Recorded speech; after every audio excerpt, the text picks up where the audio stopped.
آپ سب واقف ہیں کہ ہماری تنظیم اسٹوڈنٹس اسلامک آرگنائزیشن کا جو مشن ہے وہ ہے کہ الہی ہدایات کے مطابق سماج کی تشکیل نو کے لیے طلبہ اور نوجوانوں کو تیار کرنا، یہ ہمارا مشن ہے۔ تو جو ہماری گفتگو ہوگی آج کی، اس کے دو حصے ہوں گے۔ جو مختصر تر حصہ ہے اس میں ہم اس بات پر گفتگو کریں گے کہ یہ مشن کیا ہے اور اس مشن کے تقاضے کیا ہیں، اور جو مختصر حصہ ہے اگلا، اس میں ہم اس بات پر گفتگو کریں گے کہ ایک عیسائیوں کا ممبر ہوتا کیسا ہے۔ تو یعنی آج کی باتوں میں گفتگو بھی کرنی ہے اور کچھ مصوری بھی کرنی ہے، کچھ تصویر نگاری بھی کرنی ہے۔ تو جو یہ مشن اسٹیٹمنٹ ہے، اس کی جو پہلا حصہ ہے اس کا، وہ ہے الہی ہدایات کے مطابق۔ مشن اسٹیٹمنٹ کا یہ حصہ دراصل اس بات کا اعلان ہے کہ الہی ہدایات یعنی قرآن و سنت ہی ہماری اساس اور ہماری بنیاد ہیں۔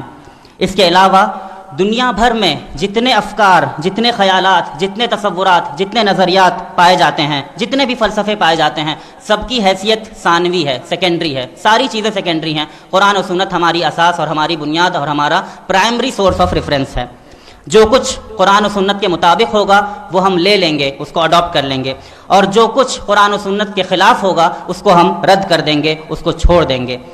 تو ہماری فکر اور ہمارا نظریہ خالص اسلام ہے، پیور اسلام ہے، اور ہم وہ لوگ نہیں ہیں جو وقت کے حساب سے بدلتے رہتے ہیں۔ چلو تم ادھر کو، ہوا ہو جدھر کی، یہ جن کا نعرہ ہے ان لوگوں میں ہمارا شمار نہیں ہوتا۔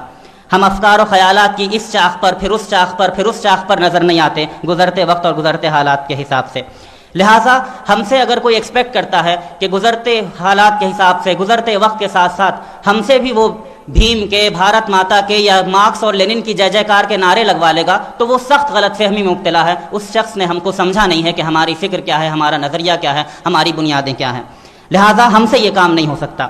ہم وہ لوگ ہیں جو الہی ہدایات کی روشنی میں رہتے ہیں، الہی ہدایات کی روشنی میں بستے ہیں، اور یہ روشنی ہمیں ہر طرح کے فکری اندھیروں سے بچاتی ہے، ہمیں عملی اور اخلاقی اندھیروں سے بچاتی ہے، ہمیں فکری اور نظریاتی اندھیروں سے بچاتی ہے۔ ان سارے اندھیروں سے ہم محفوظ رہتے ہیں، اور یہی وجہ ہے کہ ہم پرامن اور تعمیری ذرائع کا استعمال کرتے ہوئے اپنے پیغام کو دوسروں تک پہنچاتے ہیں، اس پیغام کو پہنچانے میں کامیاب ہیں، اور یہی چاہتے ہیں کہ ہمارے وابستگان فکر کے بھی اعلیٰ معیار پر ہوں اور اخلاق کے بھی اعلیٰ معیار پر فائز ہوں۔ یہ ہمارے مشن اسٹیٹمنٹ کا پہلا حصہ ہے، وہ یہ اعلان کرتا ہے، پکار پکار کر ہم سے یہ بات کہتا ہے۔ ہمارے مشن اسٹیٹمنٹ کا جو دوسرا حصہ ہے وہ سماج کی تشکیل نو کی بات کرتا ہے۔ یہ اس بات کا اعلان ہے کہ دنیا بھر میں شرک یا الحاد، ان دونوں چیزوں کی بنیاد پر جو نظام بھی قائم ہوتا ہے، جو نظام بھی برپا ہے، جو سماج بھی بنتا ہے، ہم اس سے نالاں ہیں، ہم بہت پریشان ہیں، ہمیں غم ہوتا ہے ان نظاموں کو دیکھ کر۔ اس نظام کے نتیجے میں جو ظلم ہوتا ہے اللہ تعالیٰ کی زمین پر، جو فساد برپا ہوتا ہے، اس ظلم، اس فساد، اس استحصال، اس ایکسپلائٹیشن، اس ہیومن رائٹس وائلیشن سے ہم نفرت کرتے ہیں، سخت نفرت کرتے ہیں۔ اس فساد فی الارض سے ہمارے ایڈجسٹمنٹ کا کوئی سوال پیدا نہیں ہوتا ہے۔ ظلم و ناانصافی اور حقوق کی پامالی پر ہم چبھن محسوس کرتے ہیں، کڑھن محسوس کرتے ہیں، اور یہ چبھن، یہ کڑھن ہمیں آگے بڑھ کر اس فساد کو ختم کرنے کے لیے جدوجہد کرنے پر آمادہ کرتی ہے۔ ہم سماج میں عدل کا قیام چاہتے ہیں، ظلم و ناانصافی کا خاتمہ چاہتے ہیں، اور ہماری یہ جو چبھن ہے، یہ کڑھن ہے جو اس سماج میں ظلم استحصال کو دیکھ کر پیدا ہوتی ہے، یہ ہمارا بہت بڑا سرمایہ ہے، ہمارا بہت بڑا اثاثہ ہے۔ یہ چبھن ہمیں متحرک رکھتی ہے کہ ہم دنیا میں صالح طریقوں سے ایک صالح انقلاب لائیں، ایک صالح نظریے کی بنیاد رکھیں، اور یہ جذبہ ہمیں متحرک رکھتا ہے کہ ہم اس دنیا کو بدل دیں۔ یہاں جو ظلم و ناانصافی کا نظام قائم ہے اس کو بدل کر ایک عدل پر مبنی نظام، اسلامی نظام قائم کرنے کی جدوجہد میں شریک ہوں۔ جو تیسرا حصہ ہمارے مشن اسٹیٹمنٹ کا ہے وہ ہمیں طلبہ اور نوجوانوں کو تیار کرنے پر ابھارتا ہے۔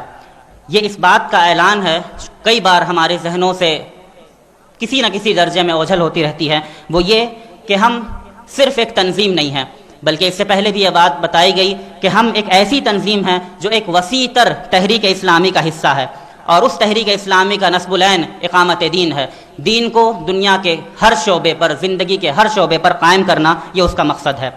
اس نصب العین کے حصول کے لیے مختلف محاذوں پر مدتوں کی جدوجہد درکار ہے، سال ہا سال کی مخلص جدوجہد درکار ہے۔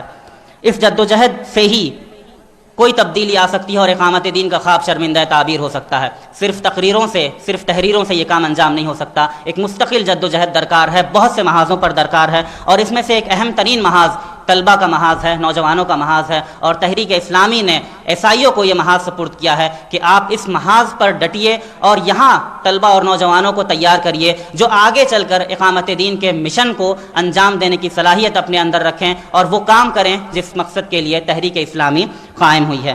تو یہ عظیم کام ہمیں کرنا ہے، کیونکہ طلبہ اور نوجوان ہی وہ حصے ہیں سماج کے جو سماج کی ڈائنامکس میں تبدیلی پیدا کرنے کا جذبہ اپنے اندر رکھتے ہیں۔ اس دنیا میں جو اچھا یا برا انقلاب آتا ہے، جو صالح یا غیر صالح انقلاب آتا ہے، وہ انقلاب صرف اور صرف نوجوان لاتے ہیں۔ اگر نوجوان صحیح سمت میں سوچیں تو انقلاب صحیح آئے گا، وہ غلط سمت سوچیں گے تو انقلاب غلط آئے گا۔ نوجوانوں کی قوت انقلابی قوت ہے، اگر وہ صحیح ڈائریکشن میں لگے گی تو انقلاب کا ڈائریکشن صحیح ہوگا، وہ غلط ڈائریکشن میں لگے گی تو انقلاب کا ڈائریکشن غلط ہوگا۔ عیسائیوں کا ایک مقصد یہ ہے کہ طلبہ اور نوجوانوں کی تربیت صحیح ڈائریکشن پہ ہو، تاکہ ان کا لایا ہوا انقلاب ایک صالح انقلاب ہو، ایک صحیح انقلاب ہو۔